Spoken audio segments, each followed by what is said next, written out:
শনিবার বিবেকানন্দ ব্যায়ামাগারের ৭৫তম প্রতিষ্ঠা দিবস উপলক্ষে স্বেচ্ছায় রক্তদান শিবিরের আয়োজন করা হয় আগরতলার গাঙ্গাইল রোড বিবেকানন্দ ব্যায়ামাগারে। সেখানে উপস্থিত ছিলেন রাজ্যের মুখ্যমন্ত্রী ড মানিক সাহা, পুর নিগমের মেয়র দীপক মজুমদার, দীপা কর্মকার সহ ব্যায়ামাগারের অন্যান্য সদস্যরা।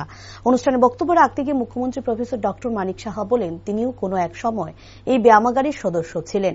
এই ব্যায়ামাগারের ছাত্রছাত্রীরা রাজ্যের পাশাপাশি দেশের নাম উজ্জ্বল করেছে এবং এই ব্যায়ামাগারকে আরো উন্নত শিখরে পৌঁছানোর জন্য আগামী দিন বিভিন্ন উদ্যোগ গ্রহণ করা হবে।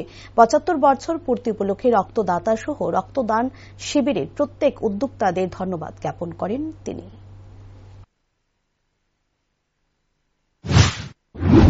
ব্যায়ামাগার স্বাধীনতার সাথে সাথে এটাও কিন্তু প্যারালাল চলছে।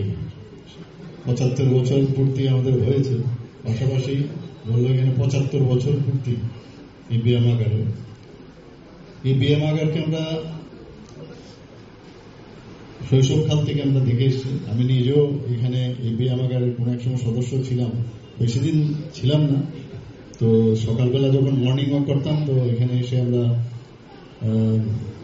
ব্যায়াম করতাম ফিটনেসের জন্য, আর কিছু না। এখানে দেখতাম যে অনেকে বডি বিল্ডিং, তারপরে আপনার ওয়েট লিফটিং ইত্যাদি সেসব যারা যুক্ত ছিল, ওদের সাথে আমার পুরনো পরিচয় ছিল। এখানে বলা হয়েছে এই ব্যায়ামাগার থেকে অনেকে পুরস্কৃত হয়েছে।